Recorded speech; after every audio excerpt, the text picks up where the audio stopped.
안녕하세요. 오늘은 좀 어려운 얘기를 해볼까 하는데요. 부동산 경매 투자할 때 진짜 골치 아픈 거 있죠? 네, 바로 유치권입니다.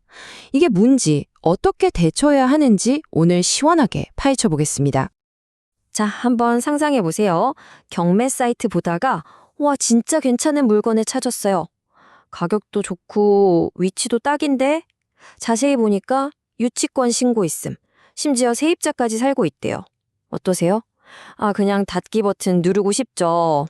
대부분 여기서 포기합니다. 근데요, 진짜 그래야 할까요? 그래서 오늘 이 복잡한 문제를 한번 제대로 풀어보려고 합니다.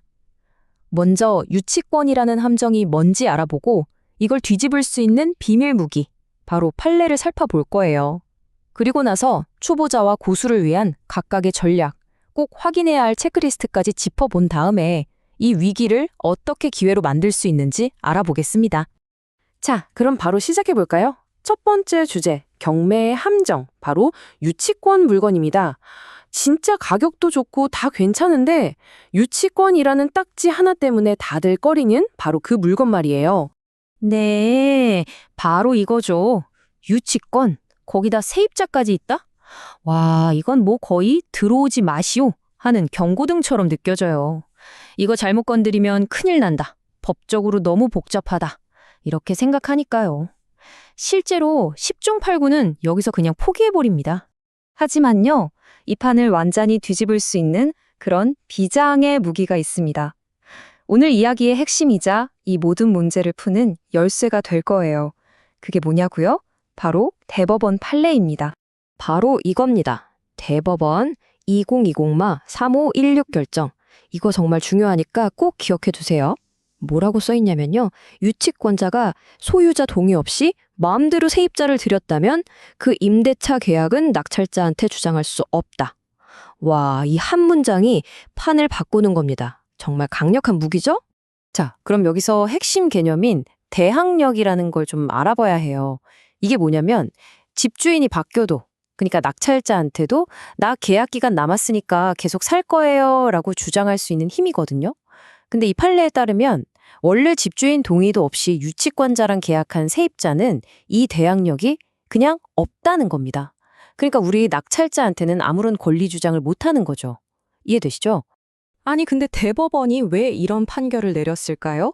이게 사실은 아주 기본적인 법 조항에 근거한 거예요. 민법 제324조를 보면요.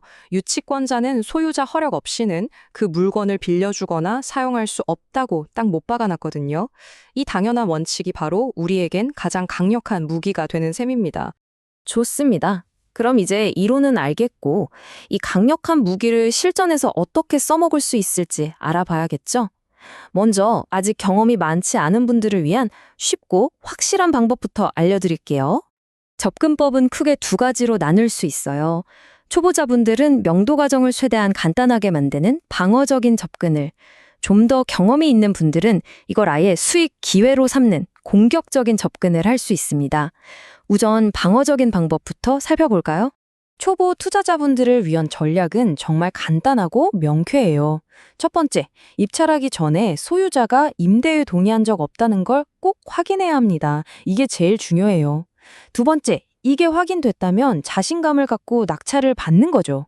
그리고 세 번째, 이제 그 세입자는 대항력이 없잖아요? 그러니까 복잡한 소송까지 갈 필요 없이 간단한 인도명령 신청만으로 내보낼 수 있게 됩니다. 시간과 비용이 확 줄어드는 거죠. 자, 여기까지가 기본기였다면 이제는 판을 좀 더 크게 보는 시간입니다. 숙련된 투자자들을 위한 고급 전략. 이걸로 어떻게 수익을 극대화할 수 있는지 한번 들어가 보죠. 고수들의 목표는 달라요. 그냥 세입자 내보내는 걸로 끝나지 않아요. 그 세입자의 불법적인 점유를 오히려 역으로 이용해서 유치권 자체를 공격하는 겁니다. 판을 완전히 흔드는 거죠.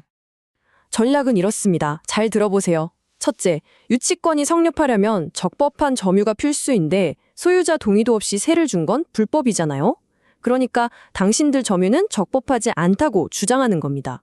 둘째, 적법한 점유가 깨졌으니 이치권 자체가 성립 요건을 잃었다. 즉, 당신 유치권은 무효다라고 공격하는 거죠. 그럼 어떻게 될까요? 셋째, 이걸 협상 카드로 쓰는 겁니다. 유치권 금액을 확 깎아달라고 하거나 아니면 아예 유치권 부존재 확인 소송을 걸어서 유치권을 없애버릴 수도 있어요. 이게 성공하면 정말 어마어마한 수익으로 이어질 수 있습니다. 와, 대박이다 싶죠? 하지만 세상에 공짜는 없습니다. 이 전략이 무조건 통하는 마법은 아니에요. 여기서부턴 정말 치밀하고 철저한 사전 조사가 필요합니다. 이걸 제대로 안 하면 오히려 큰 손해를 볼 수 있어요. 자, 그럼 입찰 전에 목숨 걸고 확인해야 할 체크리스트 한번 보시죠. 하나하나 따져봐야 합니다. 유치권 신고 금액은 적절한가? 임대차 계약서에 도장 찍은 사람이 원래 소유자인가? 유치권자인가? 제일 중요한 소유자 동의서 원본, 이거 진짜 있는가? 그리고 공과금, 그러니까 관리비나 수도요금은 누가 내고 있지?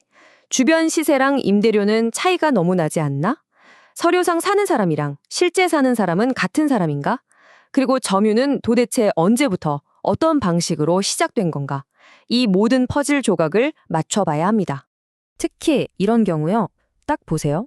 주변 시세는 보증금이 5천만 원인데 이 집만 1,000만 원이다? 어떠세요? 뭔가 이상하죠? 이건 거의 저 가짜예요 라고 광고하는 수준입니다. 유치권을 지키려고 급하게 들여놓은 가짜 세입자, 즉 허위 임차인일 가능성이 아주 높다는 강력한 증거죠. 그리고 항상 최악의 상황도 염두에 둬야 합니다. 말이 쉽지 세입자가 끝까지 버티면 결국 강제 집행을 해야 할 수도 있거든요. 그럼 보통 300만 원 정도 비용이 드는데 이 돈은 당연히 입찰가 계산할 때 미리 빼놔야겠죠? 예상치 못한 지출이 되면 안 되니까요. 그리고 이게 제일 무서운 부분입니다. 만약에 여러분의 권리 분석이 틀렸다? 그럼 낙찰받고 잔금 못 내서 입찰 보증금 10%를 그냥 날리는 겁니다. 수천, 수억 원이 될 수도 있죠. 정말 하이 리스크 하이 리턴이에요. 그러니까 조금이라도 애매하다 싶으면 혼자 끙끙 앓지 마시고 꼭 전문가의 도움을 받으세요. 그게 돈 버는 길입니다. 자, 이제 오늘 이야기의 결론을 내볼 시간입니다. 이 모든 복잡한 이야기가 결국 가리키는 건 딱 하나예요. 바로 위기 속에 숨어있는 기회입니다. 처음엔 절대로 넘을 수 없는 벽조론 보였잖아요. 유치권이랑 세입자. 근데 오늘 우리가 알아본 정확한 지식이라는 열쇠만 있으면 그 벽을 넘어서는 건 물론이고 그 뒤에 숨겨진 남들은 보지 못하는 보물상자를 열 수도 있다는 겁니다. 해결 가능한 문제를 넘어 특별한 기회가 되는 거죠. 자, 이제 여러분은 이 열쇠를 손에 쥐었습니다. 이 지식을 가지고 다시 한번 유치권 물건을 마주해야 한다면 여러분의 눈에는 무엇이 보일까요? 여전히 피해야만 하는 위험으로 보이나요? 아니면 남들이 다 도망갈 때 잡을 수 있는 절호의 기회로 보이나요? 그 선택은 이제 여러분의 몫입니다.